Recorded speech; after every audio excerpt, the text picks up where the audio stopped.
బాబు ఒక్క నిమిషం. అరే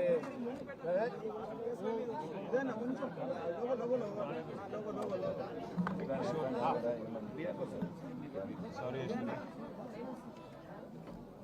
సౌదీ అరేబియాలో 3 రోజుల కిందట జరిగిన ఘోరమైన అగ్ని ప్రమాదం, ఘోరమైన యాక్సిడెంట్లో 46 మంది చనిపోతే అందులో 42 మంది మన తెలంగాణకు సంబంధించి, మన హైదరాబాద్కి సంబంధించిన సోదరులు సోదరిమణులు, అందులో పిల్లలు కూడా ఉండడం అందరినీ కూడా శోక సముద్రంలో ముంచేసిన ఒక బాధాకరమైన పరిస్థితి.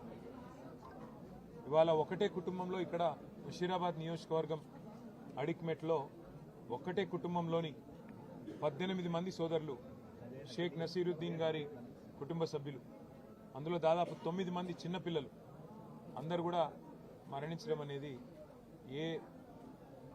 ఎవ్వరు కూడా తీర్చలేనంత పెద్ద దుఃఖం ఇవాళ కుటుంబానికి వచ్చింది.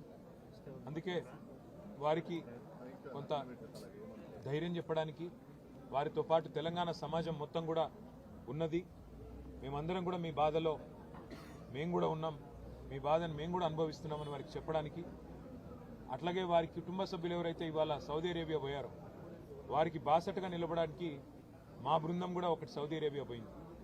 మా పెద్దలు మాజీ ఉప ముఖ్యమంత్రి మహమూద్ అలీ గారి కుమారుడు ఆజం అలీ గారు, అట్లాగే మా ఫార్మర్ వక్ఫ్ బోర్డు చైర్మన్ మసియుల్లా ఖాన్ గారు, వారితో పాటు మిగతా మిత్రుల బృందం కూడా సౌదీ అరేబియాలో అక్కడ అధికారులతో, అట్లాగే ఈ దివంగతులైన వారి కుటుంబ సభ్యులతో కలిసి పనిచేసి వారికి ఆఖరి క్షణాల్లో వారికి అండగా నిలబడడానికి, ఏమైనా కొంత సాయం చేయడానికి అక్కడికి మా బృందం కూడా పోయింది.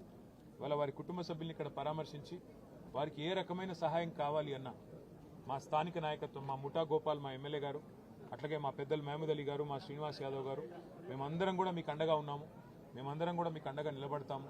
భవిష్యత్తులో కూడా, ఈ రోజే కాదు భవిష్యత్తులో కూడా మీకు ఏ అవసరం ఉన్నా కూడా పార్టీ ఉంటుంది. కేసీఆర్ గారు మమ్మల్ని అందరినీ పంపించారు మీ దగ్గరికి అని చెప్పి ఈరోజు వారి దగ్గరికి రావడం జరిగింది. వారు చెప్పింది ఒకటే, అన్న ఈ దుఃఖ సమయంలో మా కోసం ప్రార్థనలు చేయండి. ఈ శుక్రవారం అన్ని మసీదులలో కూడా మా చనిపోయిన వారి కోసం వారి ఆత్మ శాంతించాలని చెప్పి ప్రార్థించండి అని మాత్రమే అడిగారు, మమ్మల్ని ఏమీ అడగలేదు.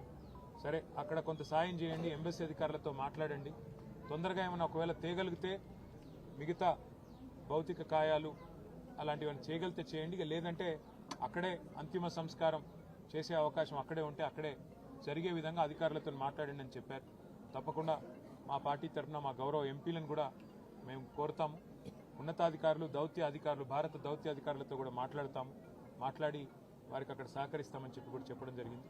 వారి ఆత్మలు శాంతించాలని, చనిపోయిన వారి కుటుంబ సభ్యులు ఎవరైతే దివంగతులైన వారు, ఇంత పెద్ద దుఃఖం ఎవరికి రాకూడదు. ఒకటే కుటుంబంలో 18 మంది చనిపోవడం అంటే అంతకు మించిన బాధ అసలు చనిపోయిన వాళ్ళకంటే ఎక్కువ బతికిన వాళ్ళకే ఆ బాధ మిగిలిపోతుంది. అందుకే వారు మనోధైర్యంతో నిబ్బరంగా ఉండాలని చెప్పి ఆ భగవంతుని ప్రార్థిస్తూ, ఈ శోక సమయంలో మొత్తం మనందరం కూడా మతాలకు అతీతంగా, కులాలకు అతీతంగా వాళ్ళ కుటుంబాలకు అండగా నిలబడాలని చెప్పి కూడా మన సోదరులను కూడా ప్రార్థిస్తూ, మీ అందరికి కూడా ముఖ్యంగా మా పత్రికా మిత్రులకు కూడా ధన్యవాదాలు. నమస్కారం.